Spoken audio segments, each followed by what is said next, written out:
नमस्कार दोस्तों। कहते हैं समय कभी लौट कर नहीं आता, लेकिन इस चैनल पर हम समय को वापस भी लाते हैं और उसे जीते भी हैं। मैं हूं द टाइम यात्री। हमारा मकसद सिर्फ इतिहास पढ़ना नहीं, बल्कि उन रहस्यों से पर्दा उठाना है जिन पर सदियों से वक्त की धूल जमी है। तो अपनी कुर्सी की पेटी बांध लीजिए, क्योंकि आज का सफर आपकी सोच से भी ज्यादा गहरा होने वाला है। इतिहास गवाह है कि इस धरती ने कई महान सभ्यताओं को बनते और बिगड़ते देखा है। हमने अटलांटिस की कहानियां सुनी हैं, वो शहर जो एक ही रात में समुद्र की गहराइयों में समा गया। लेकिन क्या आप जानते हैं कि अटलांटिस की कहानियों से हजारों साल पहले भारत की पावन भूमि पर एक ऐसा शहर मौजूद था जिसकी सड़कें पत्थरों से नहीं बल्कि सोने और चांदी से चमकती थीं। एक ऐसा शहर जिसे किसी इंसान ने नहीं बल्कि खुद भगवान ने अपने हाथों से बसाया था। Dwarka, the golden city. हजारों सालों तक दुनिया इसे सिर्फ एक माइथोलॉजी यानी एक काल्पनिक कहानी मानती रही। पश्चिमी इतिहासकार और दुनिया भर के विद्वान ये कहते रहे कि महाभारत सिर्फ कवियों की कल्पना है, हकीकत नहीं। उनका मानना था कि सोने का शहर होना नामुमकिन है। लेकिन वक्त का पहिया घुमा और समुद्र ने अपना सबसे गहरा राज उगलना शुरू किया। भारत के गुजरात तट पर अरब सागर की अंधेरी गहराइयों में गोताखोरों को कुछ ऐसा मिला जिसने मॉडर्न साइंस और इतिहास की बुनियाद हिला दी। वो सबूत जो चीख चीख कर कह रहे थे कि महाभारत कोई कहानी नहीं बल्कि हमारा जीता जागता इतिहास है। आज हम उसी सफर पर निकलेंगे 5000 साल पीछे, उस दौर में जब भगवान इंसान के रूप में धरती पर चलते थे। आखिर कैसे रातों रात गायब हो गई सोने की द्वारका, और आज वैज्ञानिक पानी के नीचे क्या ढूंढ रहे हैं। इस कहानी की शुरुआत होती है महाभारत के महायुद्ध से बहुत पहले। भगवान श्री कृष्ण का जन्म मथुरा में हुआ था, लेकिन उनका जीवन कभी शांत नहीं रहा। कंस वध के बाद मगध का क्रूर राजा जरासंध, जो कंस का ससुर था, प्रतिशोध की आग में जल रहा था। उसने मथुरा पर एक बार नहीं, 2 बार नहीं, बल्कि 17 बार आक्रमण किया। यदुवंशी वीर थे, लेकिन बार बार के युद्ध से मथुरा की प्रजा को भारी नुकसान हो रहा था। अपनी प्रजा और यदुवंशियों की सुरक्षा के लिए कृष्ण ने एक ऐतिहासिक और कठिन फैसला लिया। उन्होंने अपनी जन्मभूमि मथुरा को छोड़ने का निर्णय लिया। इसीलिए इतिहास ने उन्हें रणछोड़ कहा। लेकिन सवाल ये था कि वे जाएं कहां। उन्हें एक ऐसी जगह चाहिए थी जो अभेद्य हो, जिसे कोई दुश्मन आसानी से भेद ना सके। तब उनकी नजर पड़ी भारत के पश्चिमी तट पर, सौराष्ट्र के पास कुशस्थली पर। लेकिन वहां जगह कम थी। प्राचीन ग्रंथों के अनुसार भगवान कृष्ण ने समुद्र देव का आह्वान किया और उनसे 12 योजन यानी लगभग 96 किलोमीटर भूमि उधार मांगी। समुद्र देव ने उन्हें जगह दी और फिर बुलाया गया देवताओं के महान वास्तुकार भगवान विश्वकर्मा को। जरा कल्पना कीजिए उस शहर की। श्रीमद् भागवतम और हरिवंश पुराण में जो द्वारका का वर्णन मिलता है, वो आज की न्यूयॉर्क या दुबई से भी कहीं ज्यादा भव्य था। कहा जाता है कि विश्वकर्मा ने अपनी दिव्य शक्ति से रातों रात एक ऐसा शहर खड़ा कर दिया जो स्वर्ग से भी सुंदर था। द्वारका नगरी को बहुत ही योजनाबद्ध तरीके से यानी पूरी प्लानिंग के साथ बनाया गया था। शहर 6 अलग अलग सेक्टर्स में बटा हुआ था। वहां चौड़ी सड़कें थीं, बड़े बड़े बागीचे थे और कृत्रिम झीलें थीं। शहर में 900 से ज्यादा महल थे, और ये महल साधारण नहीं थे। ग्रंथों में लिखा है कि इनकी दीवारें शुद्ध सोने की बनी थीं, जिन पर पन्ने, हीरे और स्फटिक जड़े थे।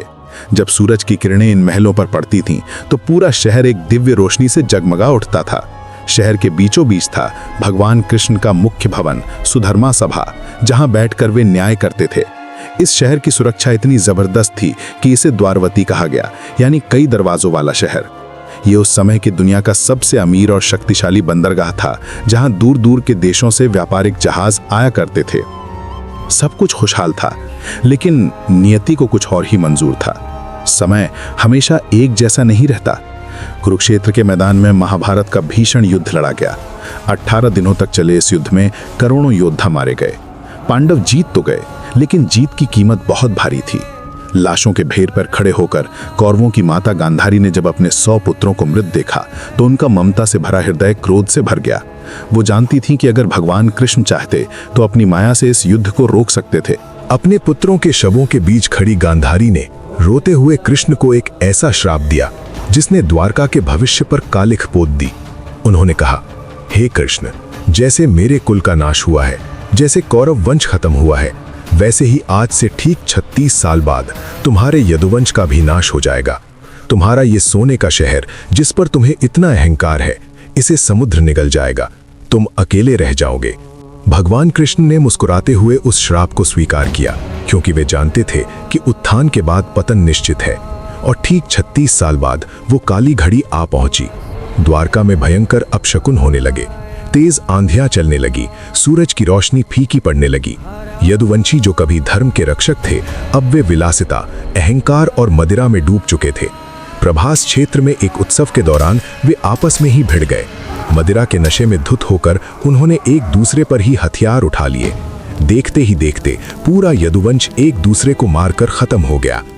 जब भगवान कृष्ण ने अपनी देह त्यागी और अपने धाम को लौटे तो धरती का संतुलन बिगड़ गया।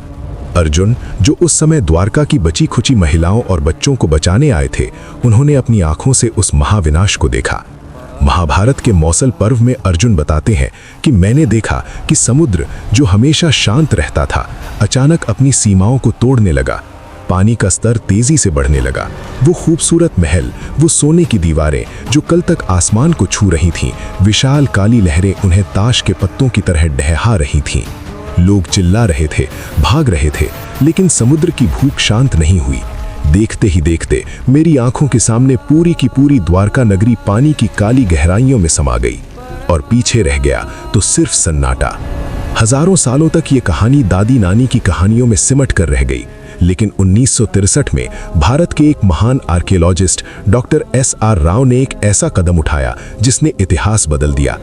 उनका मानना था कि अगर महाभारत के युद्ध के सबूत कुरुक्षेत्र में मिले हैं तो द्वारका भी मिलनी चाहिए। शुरुआत में उन्होंने जमीन पर खुदाई की। द्वारकाधीश मंदिर के पास उन्हें 15वीं सदी के निशान मिले, फिर उसके नीचे 10वीं सदी के, और फिर और पुराने। लेकिन डॉक्टर राव संतुष्ट नहीं थे। उन्हें पता था कि असली द्वारका जमीन पर नहीं, पानी के नीचे है। 1980 के दशक में डॉक्टर राव ने वो किया जो भारत के इतिहास में पहले कभी नहीं हुआ था, मरीन आर्कियोलॉजी। उन्होंने गोताखोरों की एक टीम बनाई और अरब सागर के उसी स्थान पर छलांग लगा दी जहां पुराणों में द्वारका की स्थिति बताई गई थी। समुद्र के नीचे घना अंधेरा था, रेत की मोटी परतें थीं। शुरुआत में उन्हें कुछ नहीं मिला, कई दिनों की मेहनत बेकार जाती दिख रही थी। लेकिन फिर एक दिन गोताखोरों ने रेत हटाई और उन्हें कुछ ऐसा दिखा जिसने उनके होश उड़ा दिए। वहां पत्थर की विशाल दीवारें थीं। ये कोई साधारण पत्थर नहीं थे, ये किले की दीवारें थीं, जिन्हें फोर्टिफिकेशन वॉल्स कहा जाता है। बड़े बड़े पत्थर के ब्लॉक जिन्हें बहुत ही सलीके से तराशा गया था। उन्हें वहां एक दो नहीं बल्कि कई इमारतों के अवशेष मिले। ये अवशेष उसी जगह मिले जहां आज की द्वारका है, बस समुद्र के थोड़ा अंदर। लेकिन आलोचक अब भी सवाल उठा रहे थे। उनका कहना था कि ये पत्थर किसी और सभ्यता के भी हो सकते हैं। ये कैसे साबित होगा कि ये कृष्ण की ही द्वारका है? यहाँ विज्ञान ने हमें 3 सबसे बड़े और अचूक सबूत दिए। पहला सबूत, पत्थर के लंगर यानी स्टोन एंकर। डॉक्टर राव की टीम को पानी के नीचे बड़े बड़े गोलाकार और तिकोने पत्थर के लंगर मिले। ये वही लंगर थे जिनका इस्तेमाल प्राचीन काल में बड़े जहाज़ों को बंदरगाह पर रोकने के लिए किया जाता था। इनकी बनावट और वजन ये बताता है कि द्वारका एक बहुत बड़ा और व्यस्त बंदरगाह था, ठीक वैसा ही जैसा महाभारत में लिखा है कि यहाँ विदेशी जहाज आते थे। दूसरा और सबसे बड़ा सबूत, एक प्राचीन सील यानी मुद्रा। महाभारत के हरिवंश पुराण में एक बहुत ही रोचक श्लोक है। उसमें लिखा है कि जब द्वारका पर युद्ध का खतरा मंडरा रहा था तो सुरक्षा के लिए भगवान कृष्ण ने नियम बनाया था कि हर नागरिक को अपने पास एक पहचान पत्र या मुद्रा रखनी होगी, और उस मुद्रा पर 3 सिर वाले जानवर की आकृति होनी चाहिए। हैरानी की बात देखिए कि गोताखोरों को समुद्र के तल से ठीक वैसी ही एक सील मिली जिस पर 3 सिर वाले जानवर की आकृति बनी थी। ये महज एक इत्तेफाक नहीं हो सकता, ये साक्षात प्रमाण था। तीसरा सबूत, गोमती नदी का रास्ता। सैटेलाइट इमेजरी और सोनार स्कैनिंग से पता चला है कि प्राचीन समय में गोमती नदी का रास्ता कुछ और था जो सीधा उस डूबे हुए शहर से जुड़ता था। जब इन चीज़ों की कार्बन डेटिंग और थर्मोल्यूमिनेसेंस डेटिंग की गई तो पता चला कि ये अवशेष 3000 से 5000 साल पुराने हो सकते हैं, जो महाभारत के कालखंड से पूरी तरह मेल खाते हैं। डॉक्टर SR राव ने अपनी रिपोर्ट में कहा था कि मुझे अब कोई शक नहीं है, ये वही द्वारका है जिसे समुद्र ने निगल लिया था। तो दोस्तों, सवाल अब ये नहीं है कि क्या द्वारका थी, सवाल ये है कि हम अपने इतिहास को कितना जानते हैं। द्वारका सिर्फ ईंट और पत्थरों का शहर नहीं था, ये भारत के उस स्वर्णिम युग का प्रतीक था जब हम वास्तुकला, व्यापार और आध्यात्म में पूरी दुनिया के गुरु थे। ये कहानी हमें सिखाती है कि चाहे कोई सभ्यता कितनी भी महान क्यों न हो, समय और प्रकृति के आगे किसी का अहंकार नहीं टिकता। आज भी जब आप गुजरात के द्वारकाधीश मंदिर जाते हैं और वहां समुद्र की लहरों को टकराते हुए देखते हैं, तो याद रखिएगा कि उन लहरों के नीचे शांत अंधेरे में आज भी वो सुनहरी नगरी सो रही है। शायद वो आज भी अपने राजा, अपने कृष्ण का लौटने का इंतजार कर रही है। भारत सरकार अब यहाँ अंडर वाटर टूरिज्म शुरू करने का प्लान बना रही है। वो दिन दूर नहीं जब हम सब पनडुब्बी में बैठकर अपनी आंखों से भगवान कृष्ण के उन महलों के दर्शन कर सकेंगे। ये था the lost city of Dwarka का सच, एक ऐसा सच जो हजारों सालों तक पानी में डूबा रहा ताकि आज हम अपनी जड़ों को पहचान सकें। तो दोस्तों, कैसा लगा आपको अतीत के पन्नों से निकलकर द्वारका के इस सफर पर आना? अगर इस वीडियो ने आपको भी अपने इतिहास पर गर्व महसूस करवाया है तो कमेंट बॉक्स में जय श्री कृष्ण जरूर लिखें। हमारा इतिहास सिर्फ किताबों में नहीं, हमारे खून में है। अगर आप ऐसे ही और रहस्यों को जानना चाहते हैं और समय की इस यात्रा में द टाइम यात्री के साथ आगे बढ़ना चाहते हैं तो इस वीडियो को लाइक करें और चैनल को सब्सक्राइब करना बिल्कुल ना भूलें। घंटी का बटन जरूर दबाएं ताकि जब हम अगली बार समय के किसी नए दरवाजे को खोलें तो आप हमारे साथ हो। हम जल्द मिलेंगे किसी और दौर, किसी और रहस्य के साथ। तब तक के लिए धन्यवाद।